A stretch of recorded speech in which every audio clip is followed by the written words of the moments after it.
Assalamualaikum warahmatullahi wabarakatuh. Selamat pagi teman-teman. Apa kabar semuanya? Dimanapun kalian berada, saya berharap teman-teman selalu diberi kesehatan, keselamatan, dan keberkahan oleh Allah Subhanahu wa Ta'ala. Amin, amin, amin, ya Rabbal 'Alamin. Pada hari yang berbahagia ini, kita akan melaksanakan perkuliahan grafika komputer pertemuan ketiga melalui media e-learning dengan topik pembahasan pembentukan garis. Saya harap meskipun jarak memisahkan kita semua dan apapun media pembelajarannya, teman-teman bisa menyerap ilmu yang saya sampaikan dengan maksimal. Oke, bismillahirrahmanirrahim.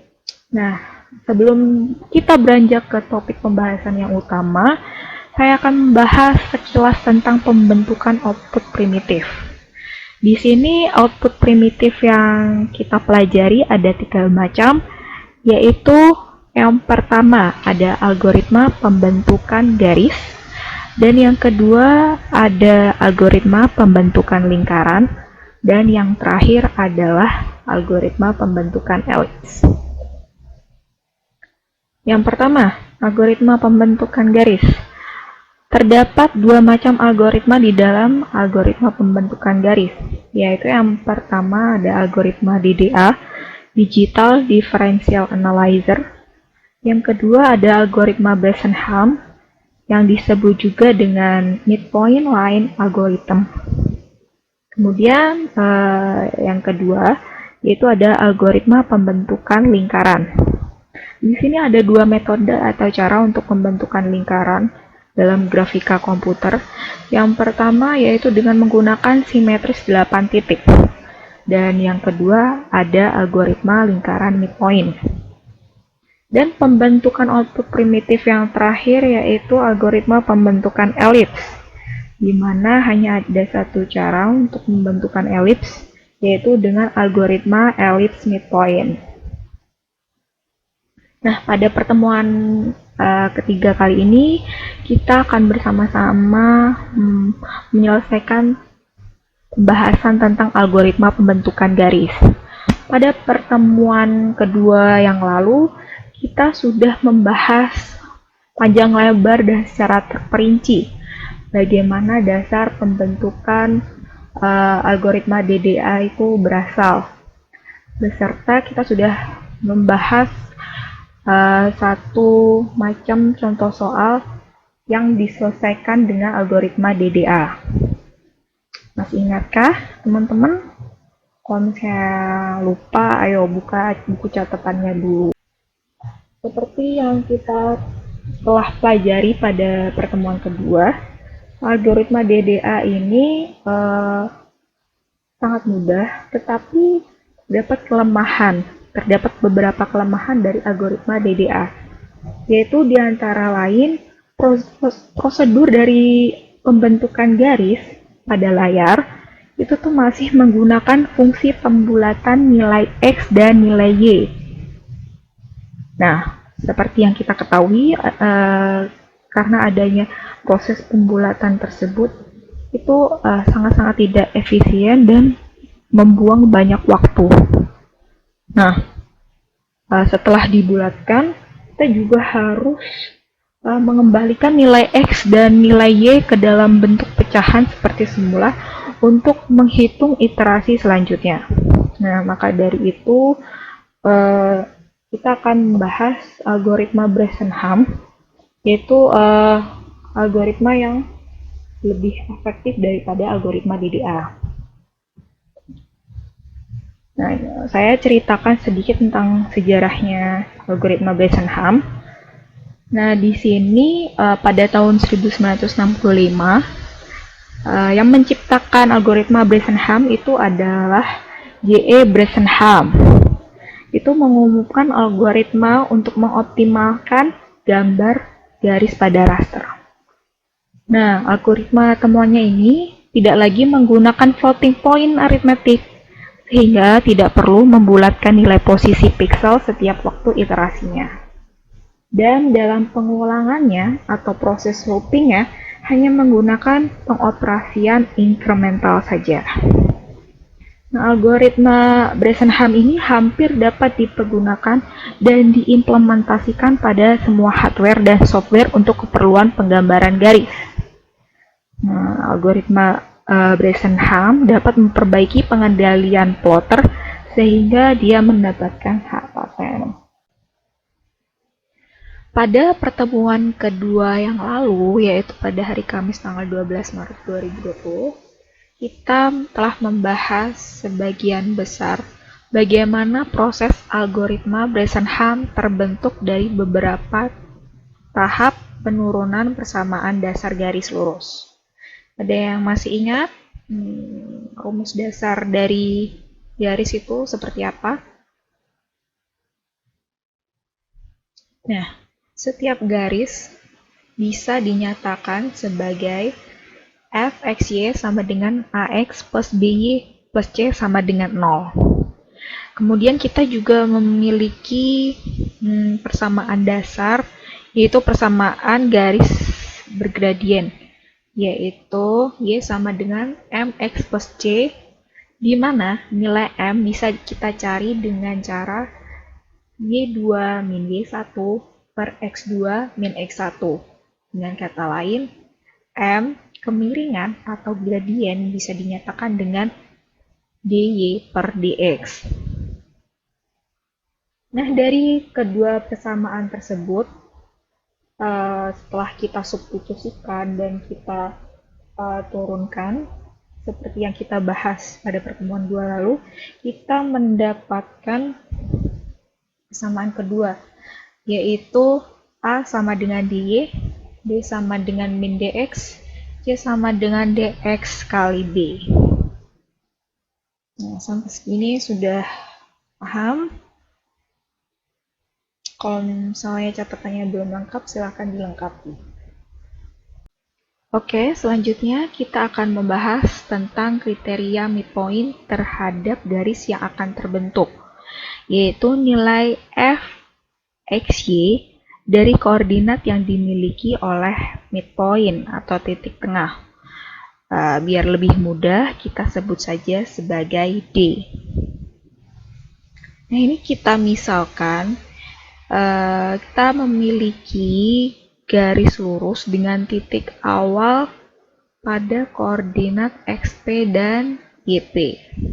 Ketika nilai gradien atau kemiringan lebih dari 0 dan kurang dari 1 atau m di antara 0 sampai 1, garis itu berada di antara titik A dan titik B dan memiliki titik tengah atau midpoint di antara kedua titik tersebut. Nah, koordinat dari midpoint ini adalah x bernilai xp plus 1 dan y memiliki nilai yp plus setengah. Nah, setelah kita mendapatkan nilai x dan nilai y, kita hitung nilai x dan nilai y tersebut dengan bentuk dasar dari garis. Ada yang masih ingat bentuk dasar dari garis itu apa? Ya, kita hitung dengan persamaan fxy sama dengan ax plus by plus c. Setelah kita dapatkan hasilnya, kita sebut saja nilai dari fxy tersebut dengan nilai d lama. Kita masuk ke kriteria pertama. Jika d kurang dari 0, maka garis yang terbentuk itu terletak di bawah titik tengah atau nilai midpoint. Nah, garisnya itu berada di sini. Otomatis nilai M atau midpoint itu terletak di atas garis. Di atasnya garis kan. Nah, karena garis itu lebih condong atau lebih dekat dengan titik A, maka titik A dipilih. Ketika titik A terpilih, maka garis selanjutnya berada di antara titik C dan titik D, di mana memiliki titik tengah atau nilai midpoint di antara kedua titik tersebut. Nah, koordinat dari midpointnya ini adalah X sama dengan XP plus 2 dan nilai Y-nya masih tetap, yaitu Y sama dengan YP plus setengah. Nah, setelah kita mendapatkan nilai koordinat X dan Y dari midpoint yang baru, kita perlakukan hal yang sama, yaitu hitung dengan persamaan dasar garis, yaitu fxy sama dengan ax plus by plus c. Nah, setelah kita hitung dan mendapatkan hasilnya, kita sebut saja dengan D baru.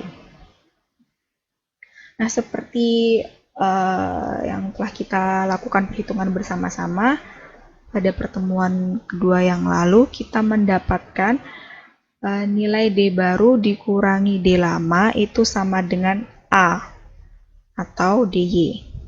Oke, kita sebut persamaan ini sebagai persamaan 3. Kemudian kriteria yang kedua yaitu jika D sama dengan 0. Ketika D sama dengan 0, garis itu terletak tepat di titik tengah atau midpoint. Jadi M-nya itu terletak di dalam garis.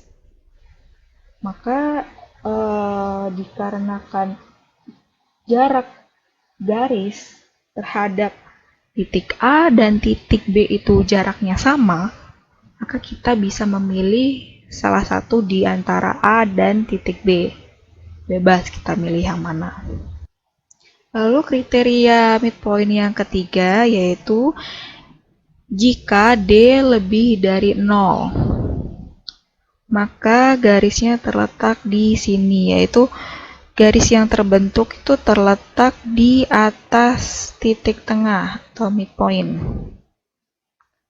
Atau bisa diartikan M terletak di bawah garis. Nah, dikarenakan garis itu lebih dekat dengan titik B, maka titik B dipilih. Ketika titik B dipilih, maka garis selanjutnya akan berada di antara titik D dan titik E dan memiliki nilai tengah atau midpoint dengan koordinat X sama dengan XP plus 2 dan Y-nya memiliki nilai YP plus 3/2. Kemudian setelah kita mendapatkan nilai koordinat X dan Y dari midpoint yang baru, kita hitung, kita masukkan dalam persamaan dasar garis, yaitu fxy sama dengan ax plus by plus c. Nah, setelah kita mendapatkan hasilnya, kita sebut saja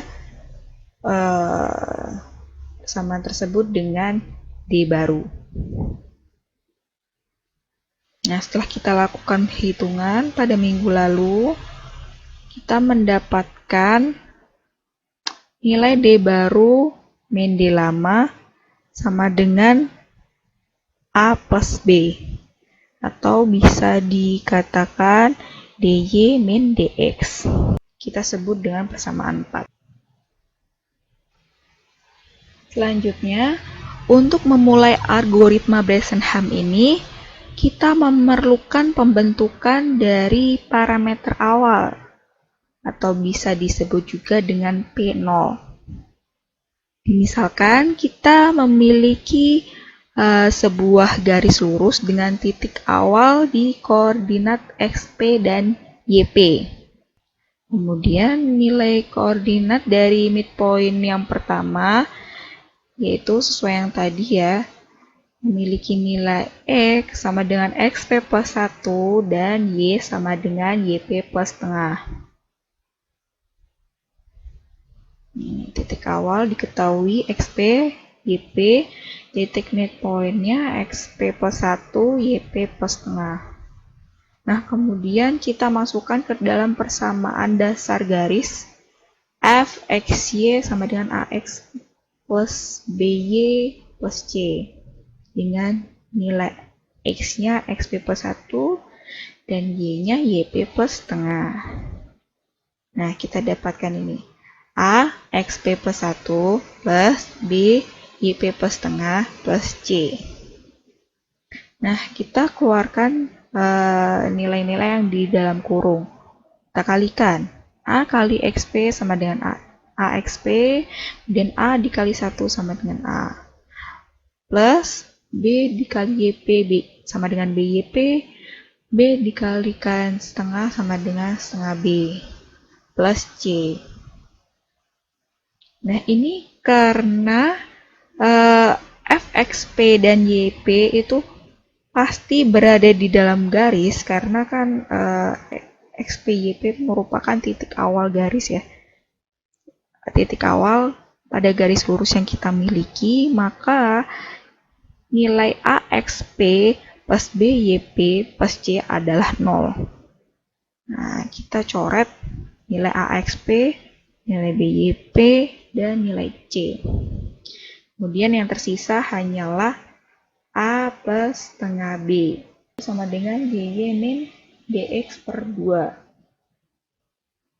Nah, untuk mempermudah dalam perhitungan algoritma Bresenham, kita hilangkan bentuk pecahannya dengan mengalikan 2. Yaitu otomatis berdampak pada persamaan sebelum-sebelumnya. Jadi kita bukan menggunakan persamaan AX plus BY plus C lagi, tetapi kita menggunakan persamaan F, X, Y sama dengan 2 AX plus BY plus C sama dengan 0. Sehingga nilai dari persamaan 5 yang baru yaitu 2 DY min DX. Begitu juga dengan nilai pada persamaan 3 yang semula itu hanya DY, sekarang menjadi 2 DY. Dan pada persamaan 4 yang semula DY min DX sekarang menjadi 2 DY min 2dx. Nah, sampai sini teman-teman sudah paham apa belum? Misalnya kurang paham, bisa diulang videonya. Dari proses yang kita lalui untuk mendapatkan persamaan 3, 4, dan 5, kalau misalnya ada yang kurang paham, nanti bisa bertanya kepada saya. Setelah kita membahas bagaimana proses algoritma Bresenham terbentuk secara terperinci dan detail, kita lanjutkan untuk membahas prosedur atau urutan perhitungan dalam pembentukan garis dengan algoritma Bresenham. Di sini algoritma Bresenham itu terbagi menjadi 4 macam berdasarkan nilai gradien atau kemiringan dari garis yang diciptakan. Pada algoritma Bresenham 1 itu memiliki kriteria gradien lebih dari 0 dan kurang dari 1, atau nilai M di antara 0 sampai dengan 1. Nah, di sini terdapat koordinat garis dari 0 derajat sampai 360 derajat. Nah, di sini teman-teman ada yang bisa nebak gak? Kira-kira garis dengan kemiringan 0 sampai 1 itu berada di derajat mana saja? Ya, garis dengan kemiringan 0 sampai dengan 1 berada pada derajat 0 sampai 45 derajat dan 180 sampai 225 derajat.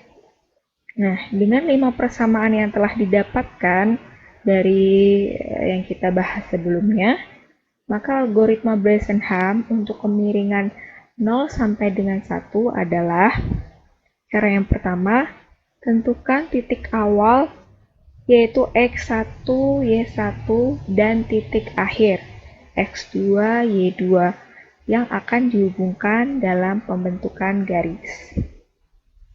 Kemudian hitung nilai dx yaitu dengan cara X2 min X1.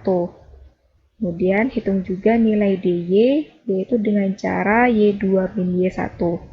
Ketika kita sudah mendapatkan nilai dx dan nilai dy, kita hitung juga nilai dari 2dx. Kemudian kita juga menghitung nilai dari 2dy, dan yang terakhir yaitu menghitung nilai 2dy min 2dx. Ini untuk apa? Untuk tahap selanjutnya. Nah, untuk tahap ketiga yaitu kita pastikan dulu nih, kita hitung dulu nilai kemiringan dari garis tersebut dengan cara pencarian gradien tadi ya, yang di awal, yaitu Y2 min Y1 per X2 min X1 atau bisa dikatakan dy per dx. Nah, jika nilai kemiringannya itu antara 0 sampai 1, maka memenuhi kriteria pada algoritma Bresenham 1. Maka kita bisa melanjutkan ke proses nomor 4, yaitu proses selanjutnya. Kemudian hitung parameter awal atau P0 yang kita dapatkan pada persamaan 5 yang tadi, yaitu 2dy min dx. Langkah berikutnya yaitu untuk setiap x ke k, xk pada sepanjang jalur garis dimulai dengan nilai k sama dengan 0. Jadi k awal itu sama dengan 0. Nah, dengan dua ketentuan. Ketentuan yang pertama yaitu jika nilai P ke K kurang dari 0, maka titik selanjutnya sama dengan XK plus 1, YK. Seperti yang kita bahas tadi ya. Kalau misalnya nilai PK yang tadi kita di dalam perhitungan adalah nilai D adalah kurang dari 0, maka titik selanjutnya didapatkan nilai XK plus 1 YK. Untuk memastikan, kalian bisa kembali lagi ke slide yang sebelumnya. Dan kemudian nilai parameter K plus 1 itu sama dengan PK plus 2dy. Ini sama kayak persamaan 3 yang sudah kita dapatkan tadi ya. Kemudian ketentuan yang kedua, jika tidak, maksudnya jika bukan PK kurang dari 0, jadi bisa PK sama dengan 0 atau PK lebih dari 0, maka titik selanjutnya yaitu XK plus 1, YK plus 1. Ini juga telah kita bahas tadi pada koordinat-koordinat dalam pembahasan terbentuknya algoritma Bresenham. Dan nilai PK plus 1-nya itu dihitung dengan cara PK plus 2dy min 2dx. Ini sama dengan persamaan 4 yang tadi telah kita temukan. Kemudian proses yang terakhir yaitu proses iterasinya, itu ulangi proses nomor 5 untuk menentukan posisi titik selanjutnya sampai nilai x ke k itu sama dengan x2 atau x pada titik akhir, dan nilai y ke k itu sama dengan y2 atau nilai y pada titik akhir. Yang di sini terdapat 3 contoh soal dari algoritma Bresenham 1. Sini soalnya diketahui titik A sebagai titik awal dan titik B sebagai titik akhir. Buatlah garis yang menghubungkan kedua titik tersebut dengan menggunakan algoritma Bresenham.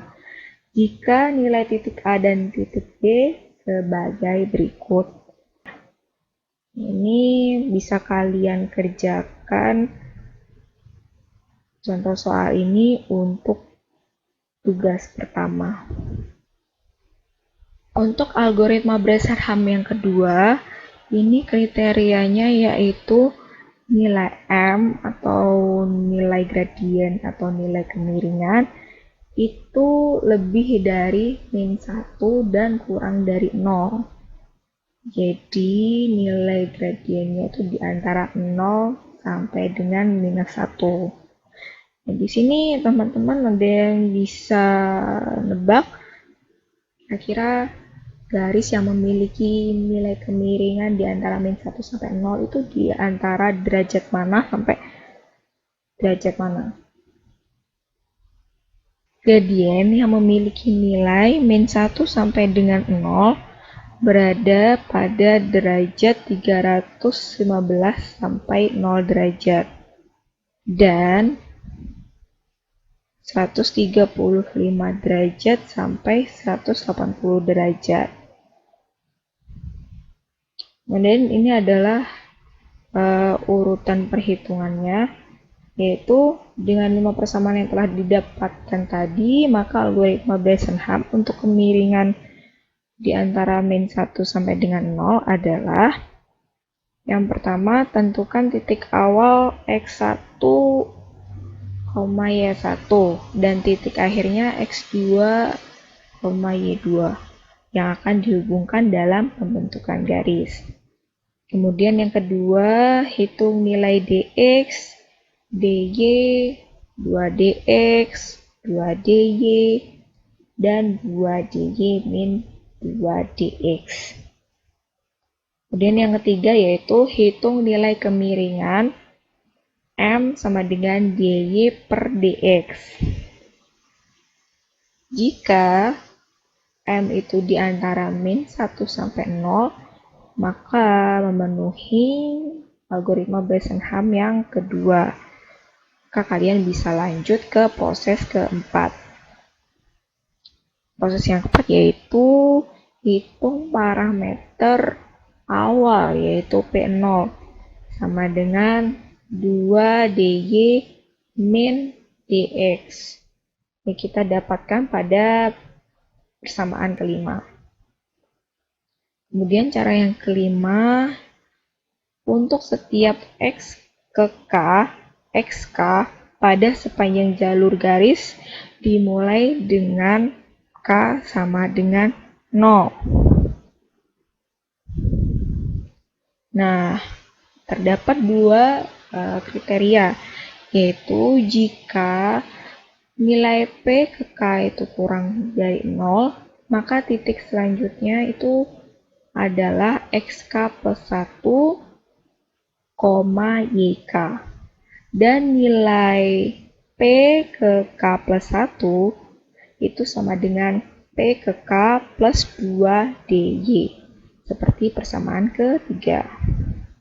Kemudian kriteria yang kedua, jika tidak, yaitu pk sama dengan 0 atau pk lebih dari 0, maka titik selanjutnya bernilai xk plus 1, yk min 1.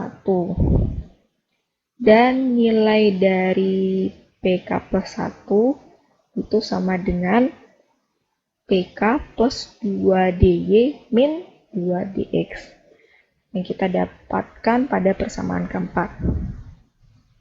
Kemudian proses yang terakhir yaitu adalah proses iterasi atau loopingnya.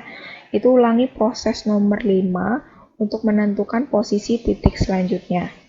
Sampai nilai dari x ke k itu sama dengan x2 dan y ke k sama dengan y2.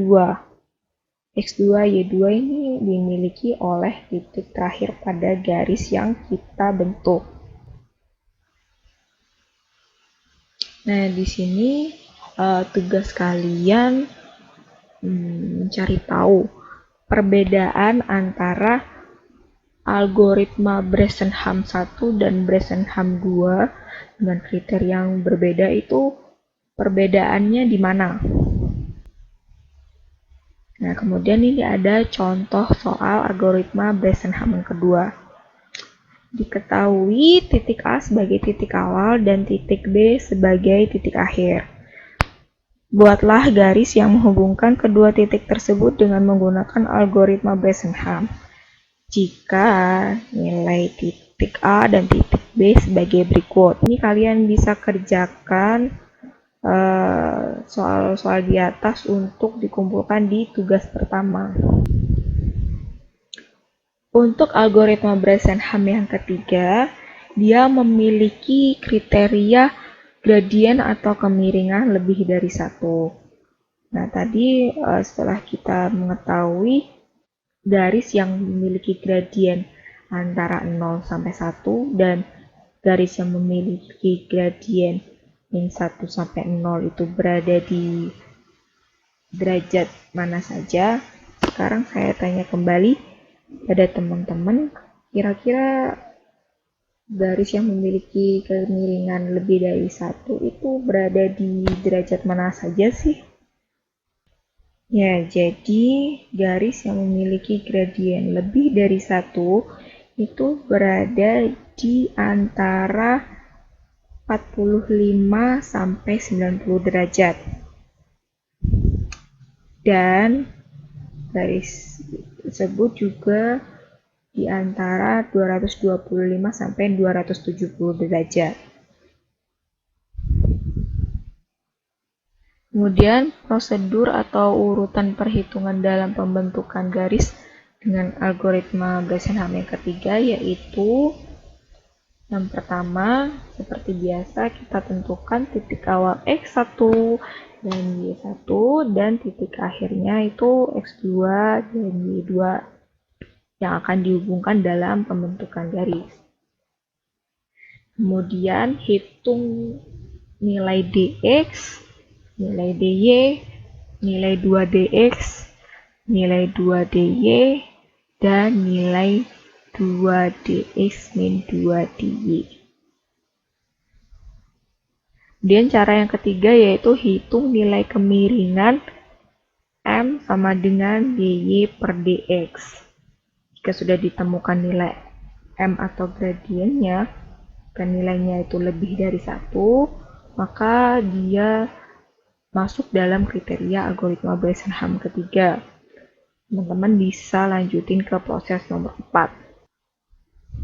Kemudian proses yang selanjutnya yaitu hitung nilai parameter awal yaitu P0 dengan cara 2dx min dy.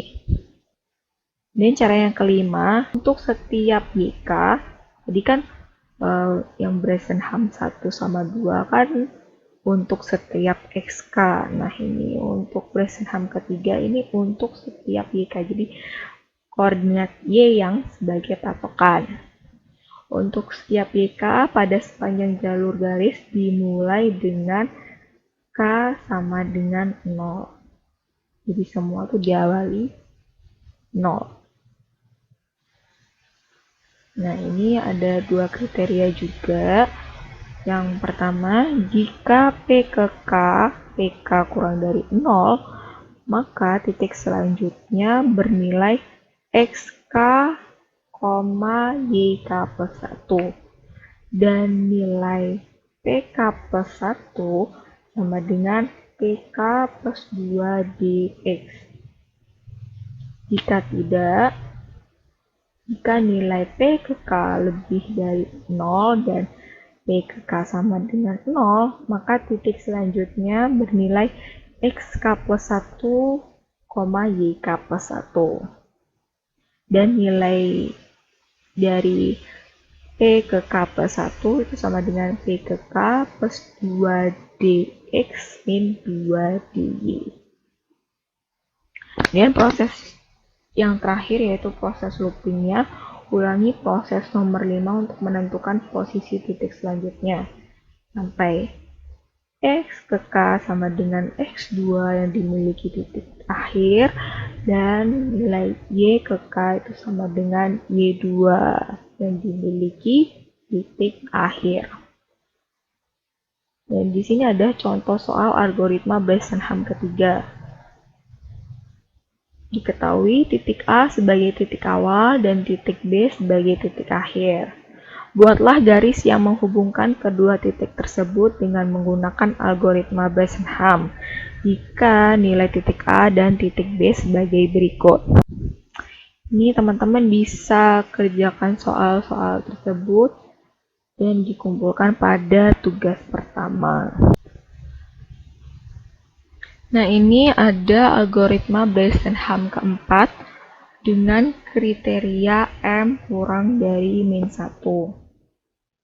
Nah, sekarang kalau misalnya nilai gradiennya itu kurang dari min 1, kira-kira arah garisnya itu ke derajat mana saja?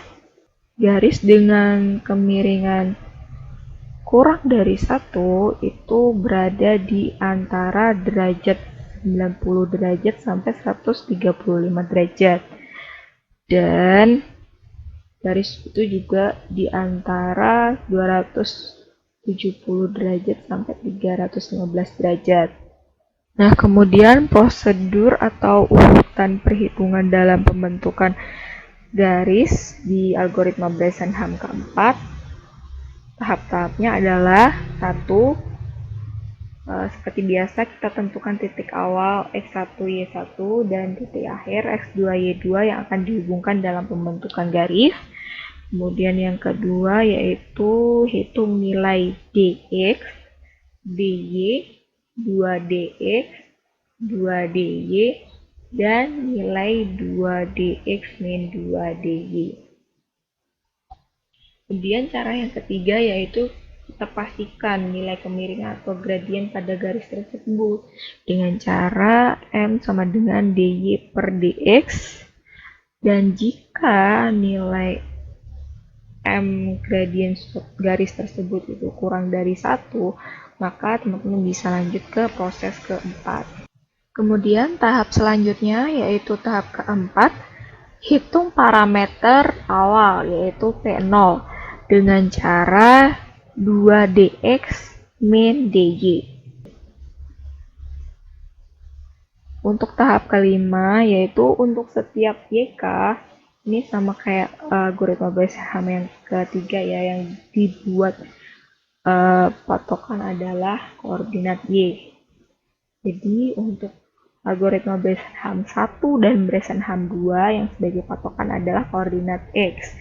Tapi kalau misalnya pada algoritma Bresenham ketiga dan Bresenham keempat yang menjadi patokan adalah koordinat Y. Jadi yang tahap kelima itu untuk setiap YK pada sepanjang jalur garis dimulai dengan K sama dengan 0. Kemudian ada dua kriteria juga sama, jika PK itu kurang dari 0, maka titik selanjutnya itu dihitung dengan cara XK, YK min 1. Dan nilai P ke K plus 1 itu kita cari dengan cara P ke K plus 2dx. Jika tidak memenuhi persyaratan yang pertama, maka persyaratan yang kedua itu titik selanjutnya dihitung dengan cara XK plus 1, YK min 1. Dan nilai dari P ke K plus 1 itu sama dengan PK plus 2dx min 2dy. Kemudian proses yang terakhir yaitu ulangi proses nomor 5 untuk menentukan posisi titik selanjutnya sampai dengan nilai XK itu sama dengan X2 dan nilai Y ke K itu sama dengan Y2. Sini seperti biasa saya memberikan contoh soal algoritma Bresenham keempat. Diketahui titik A sebagai titik awal dan titik B sebagai titik akhir. Buatlah garis yang menghubungkan kedua titik tersebut dengan menggunakan algoritma Bresenham. jika nilai titik A dan titik B sebagai berikut.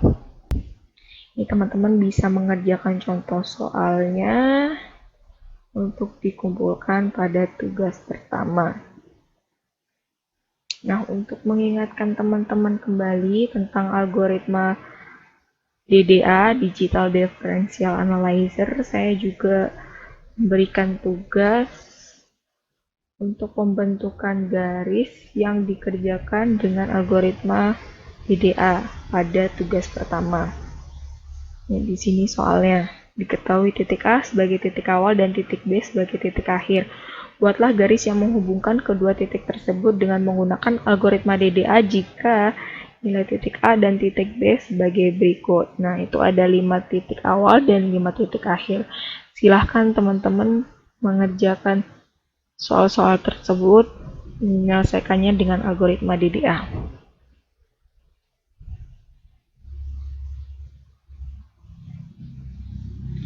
Sekian materi yang bisa saya sampaikan pada kesempatan kali ini. Kurang lebihnya mohon maaf. Jika ada pertanyaan, silahkan ditanyakan. Ya, akhir kata, billahi taufiq wal hidayah. Wassalamualaikum warahmatullahi wabarakatuh.